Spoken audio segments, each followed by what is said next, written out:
അപ്പോൾ ഈ വാച്ച് ഗ്ലാസ്സിൽ നിന്ന് നമ്മൾ റൂട്ട് ടിപ്പ് ഒന്നോ രണ്ടോ എണ്ണം എടുത്ത് ഈ ഒരു സ്ലൈഡിനകത്തേക്ക് വെക്കുന്നു.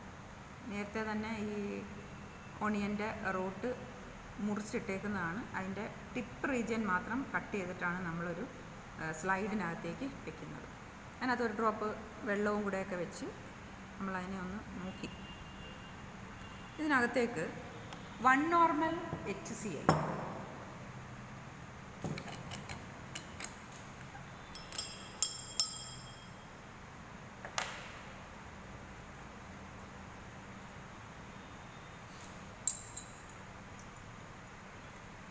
ഒരു ഡ്രോപ്പ് 1 നോർമൽ HCl നമ്മൾ ഇതിനകത്തേക്ക് ഒഴിക്കുന്നു.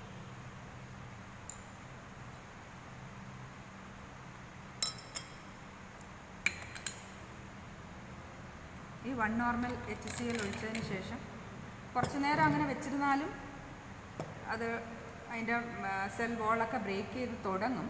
എങ്കിലും വേഗത്തിലാകാൻ വേണ്ടിയിട്ട് നമ്മൾ എന്ത് ചെയ്യും, ഇതിനെ ഒന്ന് സ്പിരിറ്റ് ലാമ്പിൻ്റെ മുകളിൽ വെച്ച്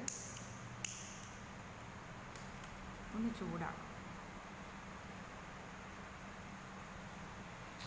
ഇങ്ങനെ ചൂടാക്കുമ്പോൾ നമ്മൾ ഇതിൻ്റെ അടിയിലൂടെ കൈ ഇങ്ങനെ ഒന്ന് ഓടിച്ചുകൊണ്ട് പോകണം. കാരണം കൂടുതൽ ചൂടുണ്ടെങ്കിൽ അതിനെ നമുക്ക് കുറയ്ക്കാൻ പറ്റും. എക്സസ് ചൂട് നമ്മുടെ കയ്യിലേക്ക് അതിനെ അബ്സോർബ് ചെയ്ത് മാറ്റാൻ പറ്റും. അതിന് വേണ്ടിയിട്ടാണ് കാണിക്കുന്നത്. അതിൻ്റെ മുകളിൽ ഒരുപാട് സമയം ഇങ്ങനെ വെച്ചുകൊണ്ടിരിക്കരുത്. ജസ്റ്റ് ഇടയ്ക്കിടയ്ക്ക് മാറ്റി മാറ്റി തന്നെ നമ്മൾ ചെയ്യണം.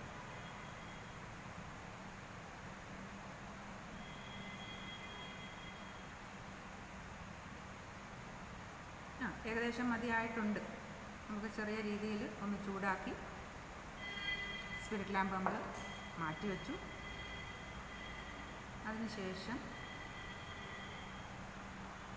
ഈ HCl നമുക്ക് എക്സസ് ഉള്ളതിന് കൂടുതലായിട്ടുണ്ടെങ്കിൽ നമുക്കൊന്ന് മാറ്റാം. അത് കഴിഞ്ഞതിന് ശേഷം ഇതിലേക്ക് ഈ ടൊലുവിഡിൻ ബ്ലൂ സ്റ്റെയിൻ ഒഴിച്ചു കൊടുക്കണം.